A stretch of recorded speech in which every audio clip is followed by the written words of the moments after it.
Hello dear students, welcome to our YouTube channel.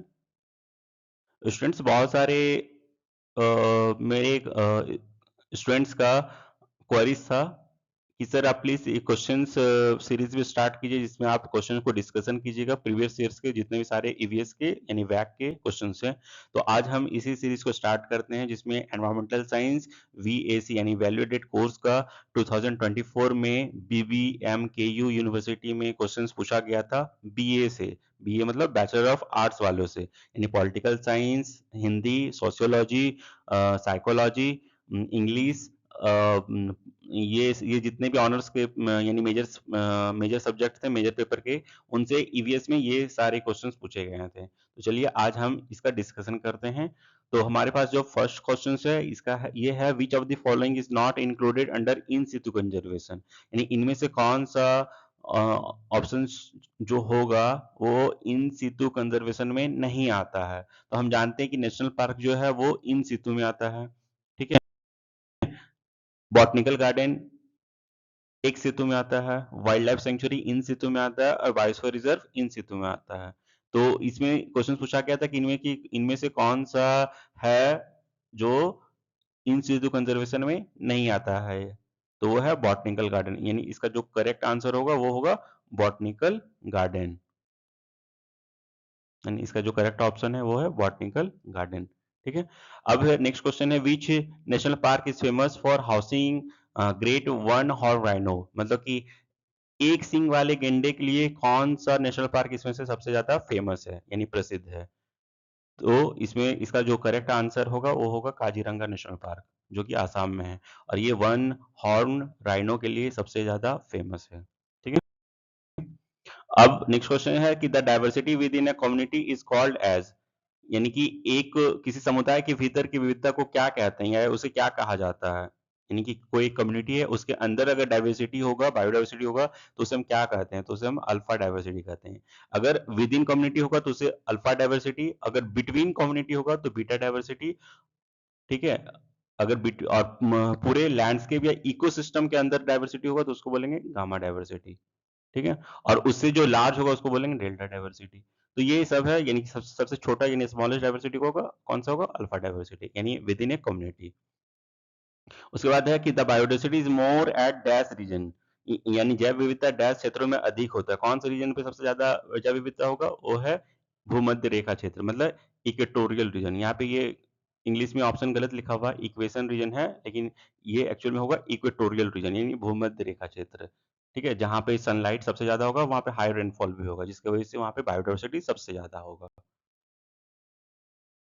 फिर next question हमारे पास कि biodiversity is very essential for the health dash, यानी कि जैव विविधता डैश के स्वास्थ्य के लिए बहुत आवश्यक है। तो कौन किसके स्वास्थ्य के लिए, बायोस्फेयर, यानी ये हमारा ऑप्शन होगा थर्ड, ये सॉरी डी यानी फोर्थ।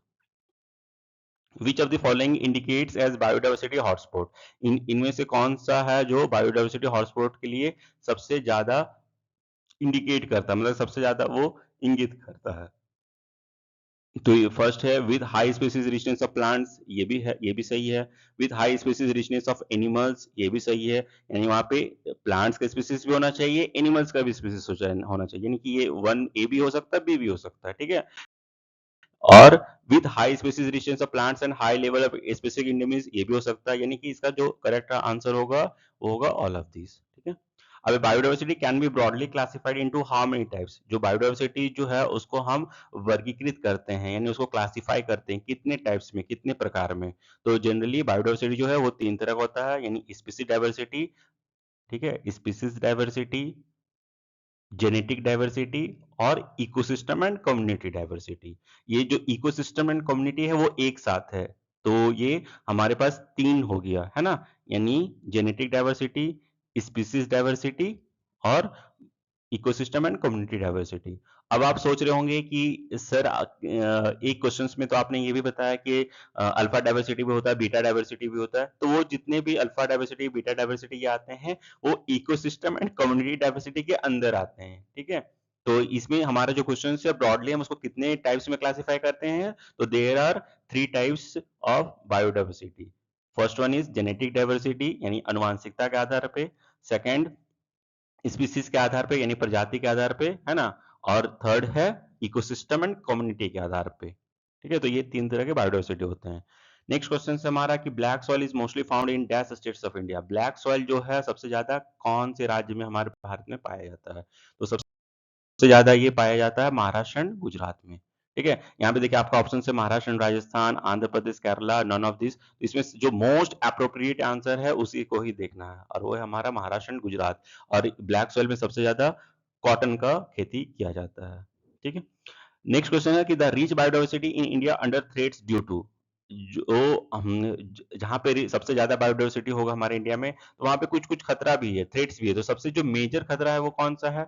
हैबिटेट डिस्ट्रक्शंस भी होता है वहां पे, मॉडर्न एग्रीकल्चर मैथोडोलॉजी भी हम वहां पे लगाएंगे तो वहां का बायोडाइवर्सिटी क्या है, खराब होगा यानी खत्म होने लगेगा। ठीक है, और नेचुरल कॉजेज भी हो सकता है। तो इसका जो करेक्ट आंसर है वो है ऑल ऑफ दिस। ठीक है, नेक्स्ट क्वेश्चन है which of the correct answer of extinct species from the following. निम्नलिखित में से विलुप्त प्रजातियों का सही उत्तर कौन सा है? यानी जिसमें स्पीसीज जो है विलुप्त होने के होता है, उसके लिए सबसे मेन रीजन क्या है, या क्या कौन सा कंडीशन है जब हम उसे बोलेंगे कि ये स्पीसीज एक्सटिंक्ट कर गया यानी विलुप्त हो गया है? तो उसका मेन है species not found in the wild, यानी कि जंगल में नहीं पाने जाने वाली प्रजातियां। यहाँ पे they are in danger extinction, ये नहीं होगा। ठीक है, they are likely to move into the endangered category, ये भी नहीं होगा। Species small in number not at present endangered, ये भी नहीं होगा। अब ये तीनों जो ऑप्शन है वो नहीं हो सकता है, यानी इस अगर चार ऑप्शंस को देखें तो सबसे सुटेबल और अप्रोप्रिएट हमारा आंसर होगा species not found in the wild. ठीक है, अगर कोई ऐसी ऐसी प्रजाति है जिसको हम अगर करीब 50 साल तक हम उसको नहीं देख पा रहे, या उसका एक भी स्पीसीज नहीं है पूरे वर्ल्ड में कहीं भी, तब हम उसे उस स्पीसीज को हम एक्सटिंक्ट घोषित करते हैं, यानी उसे हम विलुप्त मान लेते हैं। ठीक है, नेक्स्ट क्वेश्चन है wild life is a gift of nature to be. Wild life जो है हमारे लिए वाइल्ड लाइफ जो है वो नेचर का एक गिफ्ट है, हमारे लिए उपहार है।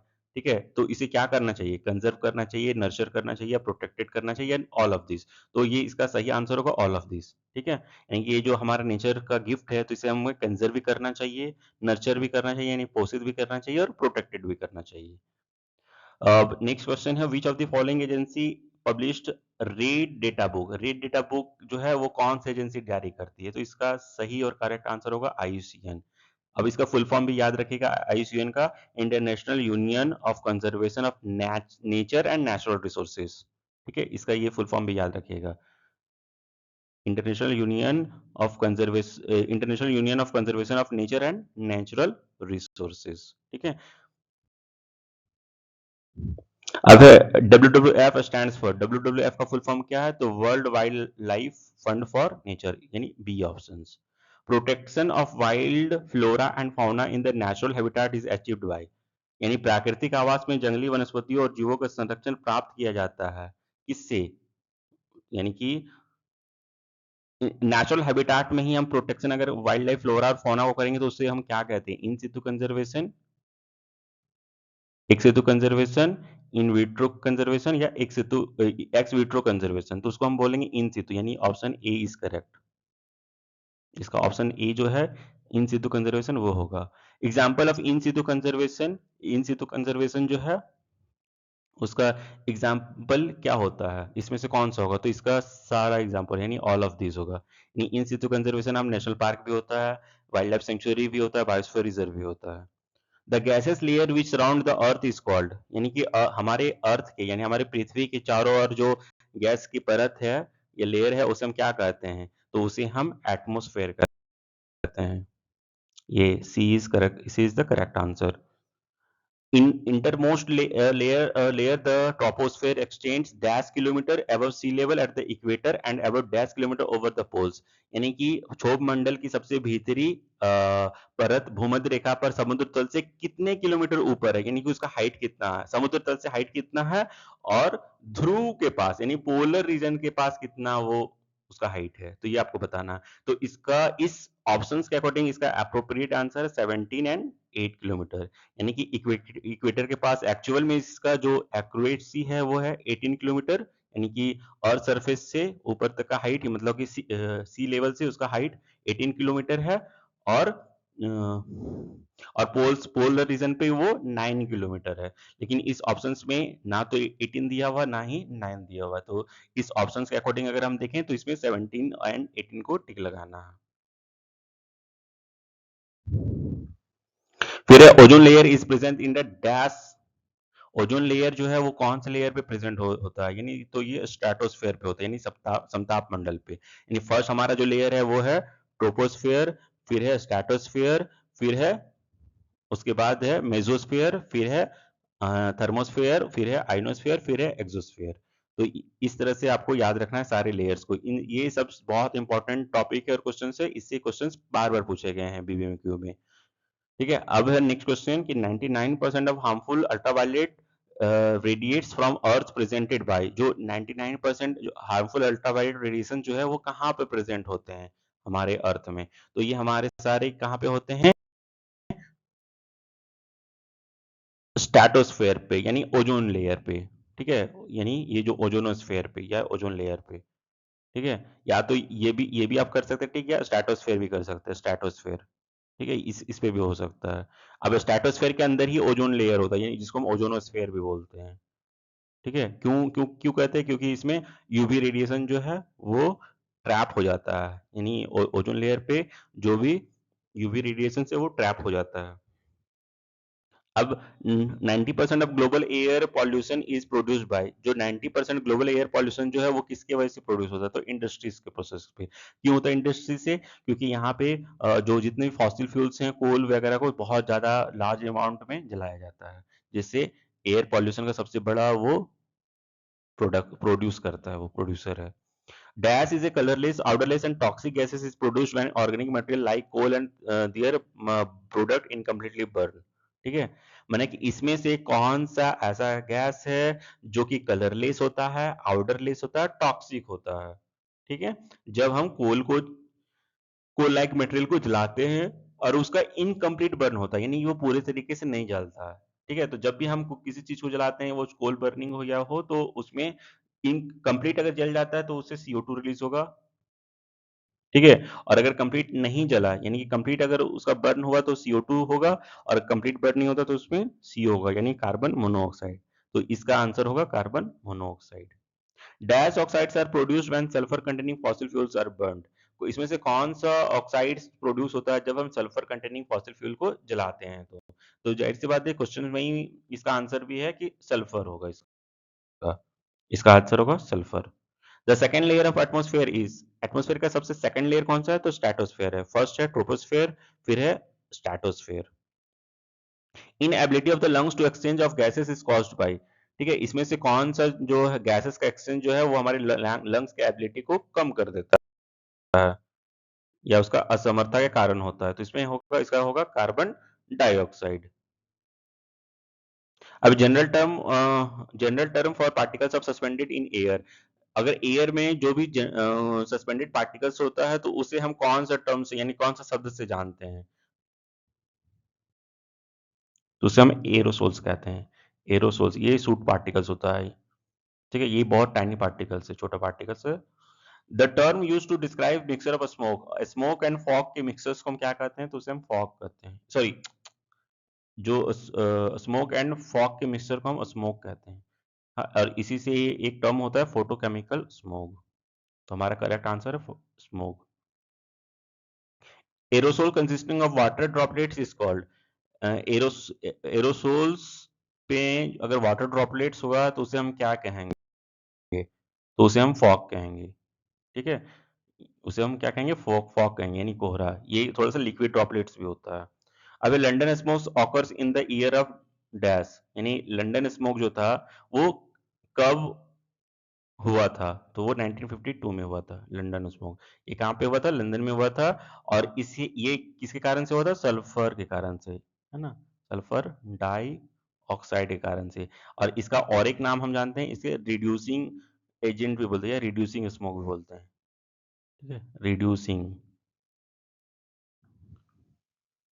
और अगर पूछा जाए फोटोकेमिकल स्मोक किससे होता है, तो फोटोकेमिकल स्मोक का मेन कौन है, NO2, मतलब नाइट्रोजन डाइऑक्साइड या नाइट्रोजन के कारण से। फोटोकेमिकल स्मोक नाइट्रोजन डाइऑक्साइड के कारण, और लंदन स्मोक सल्फर डाइऑक्साइड के कारण।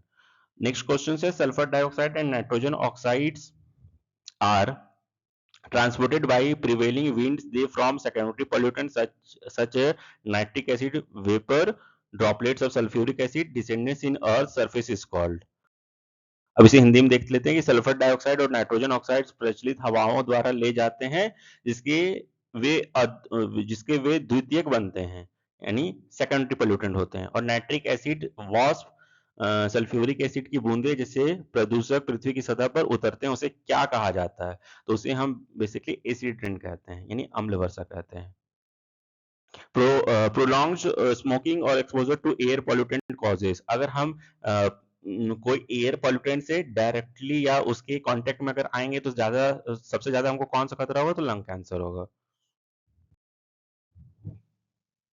Cigarette smoking is responsible for the greatest exposure of यानी कि जो सिगरेट का स्मोकिंग जो होता है उसका जो धुआं होता है वो सबसे ज्यादा क्या क्या प्रॉब्लम करता है क्या असर करता है तो वो कार्बन मोनोऑक्साइड के लिए जिम्मेदार है।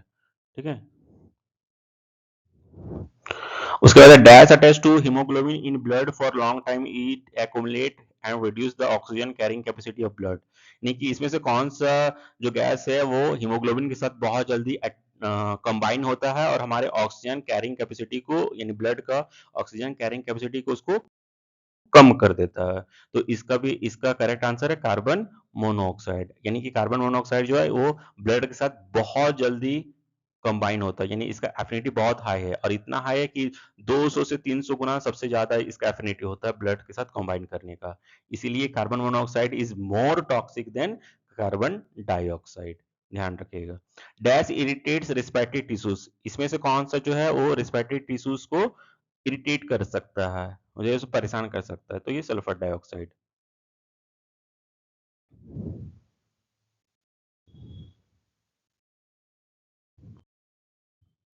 उसके बाद the ozone layer in column is measured by यानी ओजोन लेयर को हम किस में मेजर करते हैं किसके द्वारा मापते हैं उसका यूनिट क्या है तो उसको डॉब्सन यूनिट में हम लोग मापते हैं यानी डॉब्सन यूनिट में मापा जाता है।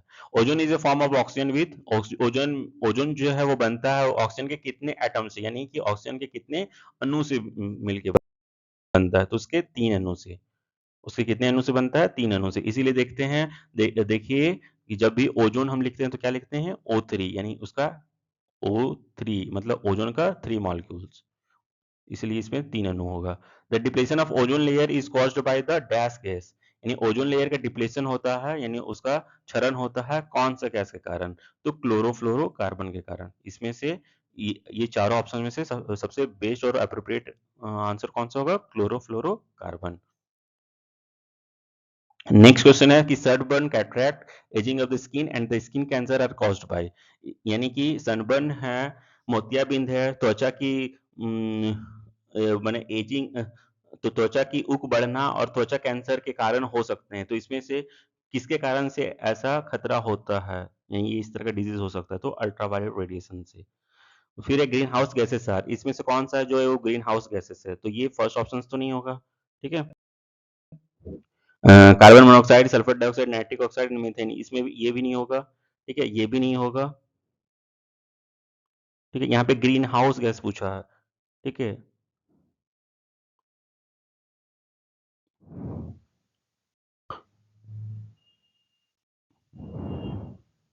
हाँ ये होगा आपका green house gas carbon dioxide nitrogen oxide methane and CFC. और अगर इसमें वाटर वेपर होता तो वाटर वेपर भी आप कर सकते हैं क्योंकि वाटर वेपर बहुत ज्यादा कंट्रीब्यूट करता है ग्रीन हाउस गैस को बनने में। ठीक है फिर है in the polar regions temperature rises is called by dash world have disastrous effects यानी कि पोलर रीजन पे सबसे ज्यादा कौन सा प्रॉब्लम होता है जिसके कारण से टेम्परेचर वहां पे बढ़ रहा है तो ग्लोबल वार्मिंग के कारण। फिर सीपीसीबी का सीपीसीबी का मतलब क्या होता है सीपीसीबी का फुल फॉर्म क्या है सेंट्रल पॉल्यूशन कंट्रोल बोर्ड। हमारे इंडिया का पॉल्यूशन कंट्रोल करने के लिए सबसे अपेक्स बॉडी कौन है सेंट्रल पॉल्यूशन कंट्रोल बोर्ड। ये किसके अंदर में काम करती है ministry of environment forest and climate change के अंदर में। ठीक है इसमें ये क्या करती है इसका काम क्या है हमारे एनवायरमेंट हमारे कंट्री में इंडिया में जो भी एनवायरनमेंट से रिलेटेड है, चाहे वो वाटर है, एयर है, ठीक है, सॉइल है, तो इससे जितना भी गाइडलाइंस है उसको प्रोटेक्ट करने का, उसको अच्छा करने का, तो वो गाइडलाइंस और रेगुलेशन कौन जारी करती है? सेंट्रल पॉल्यूशन कंट्रोल बोर्ड, ठीक है। फिर है सीपीसीबी जो है वो कब इनिशिएट किया गया?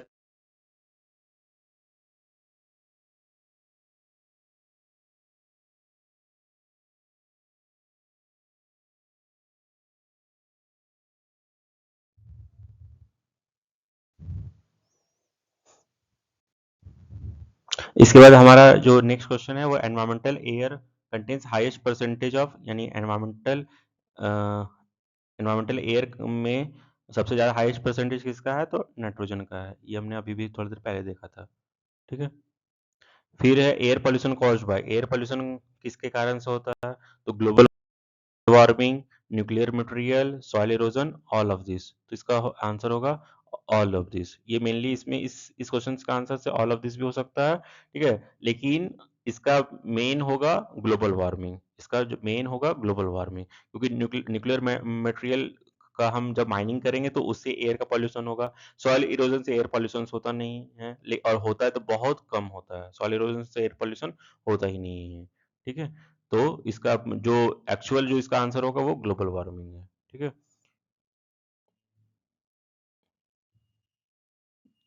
और इस ऑप्शंस का अगर देखा जाए तो all of this. Which of the following major problem caused by air pollution, ठीक है, इसमें से कौन सा जो है वो एयर पॉल्यूशन का सबसे बड़ा कॉज है, यानी सबसे बड़ा रीजन है या हो सकता है? तो इसका है रेस्पिरेटरी प्रॉब्लम्स। ये एक प्रमुख समस्या है एयर पॉल्यूशन कारण।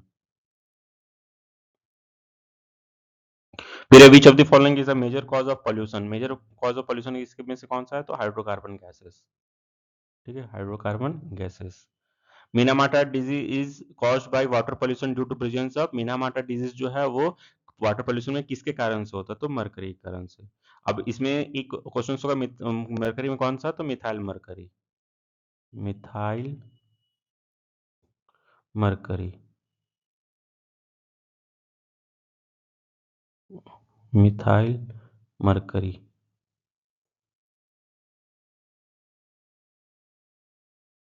CH3 मतलब मिथाइल मरकरी। अब इसमें कौन सा? तो ऑर्गेनिक, इसमें ये भी याद रखिए कौन सा फॉर्म? ऑर्गेनिक। मिथाइल मरकरी जो है वो दो फॉर्म में होता है नेचर में, एक ऑर्गेनिक, एक इनऑर्गेनिक। तो इसमें जो टॉक्सिक सबसे ज्यादा होगा वो ऑर्गेनिक फॉर्म होगा, क्योंकि वो वाटर के साथ सबसे ज्यादा सॉल्युबल है, जिसकी वजह से ये ज्यादा टॉक्सिक हो जाता है। नेक्स्ट क्वेश्चन है बीओडी स्टैंड्स फॉर, बीओडी का फुल फॉर्म क्या है? तो बायोलॉजिकल ऑक्सीजन डिमांड। बीओडी का फुल फॉर्म क्या है? Biological oxygen demand. इस क्वेश्चन के अकॉर्डिंग बायोलॉजिकल ऑक्सीजन डिमांड है। अगर ऑप्शंस में बायोलॉजिकल ना देकर आपको अगर ऑप्शंस में बायोकेमिकल ऑक्सीजन डिमांड दिया रहेगा तो आप बायोकेमिकल ऑक्सीजन डिमांड टिक लगाइएगा, ठीक है। फिर है noise is measured by, noise हम मेजर करते हैं किससे? तो नॉइज को हम डेसिबल में मेजर करते हैं, साउंड को हर्ट्ज में और नॉइज को डेसिबल में। नेक्स्ट क्वेश्चन है एग्जांपल ऑफ पॉल्यूटेंट्स, यस, इसमें से एग्जाम पॉल्यूटेंट्स का कौन सा एग्जांपल? तो इसमें सभी, ऑल ऑफ दिस होगा, इनमें से सभी। फिर है next which of the following is a primary pollutant, इनमें से कौन सा जो है प्राइमरी पॉल्यूटेंट है? प्राइमरी मतलब जो डायरेक्टली सोर्स से आया और एनवायरनमेंट में परसिस्ट किया या एनवायरनमेंट में पॉल्यूशन क्रिएट किया। तो ये जो पेरोक्सी एसिटाइल नाइट्रेट है ये क्या है? पैन है। और ये कैसा है? सेकेंडरी है। ये जो पैन है ये सेकेंडरी है, तो ये हमारा ये नहीं होगा। फिर है DDD plastic and B and C, तो इसका ऑप्शन होगा बोथ बी एंड सी, यानी प्लास्टिक एंड डीडीटी, ठीक है। ये अपने सोर्स से डायरेक्ट निकलता है, एनवायरमेंट पे आता है, वो पॉल्यूशन क्रिएट करता है, ठीक है। तो ये था हमारा आज का क्वेश्चन पेपर का डिस्कशन। और ये बीबीएमक्यू वीएसी बैचलर ऑफ आर्ट्स का ये क्वेश्चंस था, ठीक है। तो इस अगर आप एग्जाम देने जा रहे हैं बीबीएमक्यू का, ईवीएस का, सेमेस्टर 4 में वैक का, तो इसे आप जरूर प्रैक्टिस कर लीजिए, क्योंकि बहुत सारा क्वेश्चंस मिलता जुलता है। और नेक्स्ट नेक्स्ट लेक्चर सीरीज में हम कुछ बीकॉम का क्वेश्चंस को भी हम डील करेंगे, फिर बीएससी का भी क्वेश्चंस को देखेंगे, ठीक है। तो इस तरह से ये हमारा एक 3-4 लेक्चर वीडियो का एक सीरीज ये चलेगा। तब तक के लिए हमारा यूट्यूब चैनल देखते रहिए, एंजॉय कीजिए। अगर किसी को कोई प्रॉब्लम है, कोई भी डाउट हो तो कमेंट सेक्शन पे कमेंट जरूर कीजिए। अगर किसी कोई भी टॉपिक पे डाउट है तो बहुत अच्छे से आप पूछ सकते हैं, कोई प्रॉब्लम नहीं है। Thank you so much, thank you.